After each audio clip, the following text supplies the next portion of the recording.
ka na ikay mawiwili. So mga par, meron nga po tanong sa social media galing sa isang boxing fans. Sabi niya dito mga idol, kung nagpakita daw na matinding galawan ng ating pambansang kamao Manny Pacquiao sa naging laban nito kontra kay Mario Barrios, sa tingin ba daw natin mga idol, kaya ba ni Floyd Mayweather Jr. na kumuha ng isang titulo sakaling gumawa ito ng kanyang comeback fight? Well, para sa atin mga idol, matik talaga na kayang-kaya ni Floyd. Dalawa sila ni Pacman. Hindi naman tayo hipokrito mga idol para sabihin na hindi kaya gawin ni Floyd ang ginawa ni Manny Pacquiao na makipag-compete sa world title fight kahit malapit na sila mag 50 anyos, dahil parehas po sila mga idol na pinanganak na mayroong legendary blood na kaya makipagsabayan sa kahit anong generation. Kung tutuusin mga idol, panis na panis talaga ang mga fighter ngayon sa 147 kung ikukumpara natin sa mga panahon ni Pacman at Floyd. Ang pagkakaiba lang talaga mga idol sa kanilang dalawa, mas matapang ang dugo ni Pacman kumpara kay Floyd. Iba ang mentalidad ni Pacman mga idol, so good ka agad dito sa laban kahit matanda na dahil meron itong tapang. Pero si Floyd naman mga idol, gustuhin man ng kanyang puso na lumaban pero utak palagi ang kanyang ginagamit. Importante sa kanya na hindi masaktan kahit anong fame o pera man ang ibigay kay Kalbo.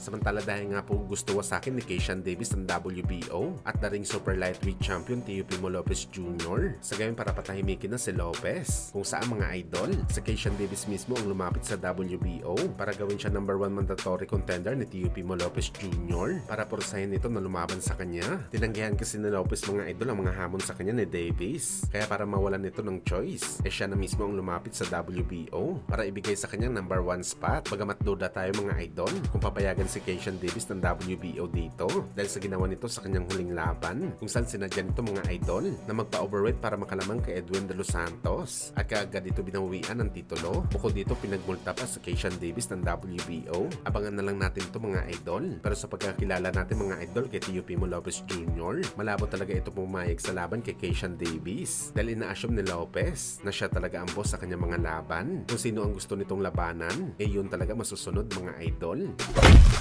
Sa kabilang banda naman mga boss, sa naging panayam nga po kay Morojun Akmadaleb kay Marcos Vegas ng Fight Hub TV, ano niya mga idol, malaki daw ang respeto talaga nito kay Inoue. Hindi niya daw talaga may kakaila mga idol na isa talaga ito sa mga generational talent sa boxing sports at kinikilala niya ito na best pound for pound boxer. Pero sa paparating daw na laban nila ng Japanese Monster, sisiguraduhin daw ni Akmadaleb mga idol na dito na daw magtatapos ang pagiging pound for pound ni Inoue. Pero hindi sinasabi ni MJ na Sherwin na ang kanyang panalo. Sa katunayan nito mga idol, lahat naman daw pwede matalo sa boxing. Siya daw ang underdog, kaya ina-expect daw ng lahat mga idol na matatalo siya sa laban. Tiwala lang talaga mga idol si Akmadaleb sa kanyang kakayahan na manalo sa laban kontra sa magaling na si Inoue. At dito niya na rin mga idol sinabi na piling nito mga boss, kumakalanding daw si MJ na malinis na suntok. Kumpiyansa ito mga idol na ito na daw magiging katapusan ni Inoue sa bakbakan dahil kaya daw talaga ng lakas ni Akmadaleb na i-knockout si Inoue gamit ang kanyang isang suntok. Grabe talagang tiwala ni MJ mga idol.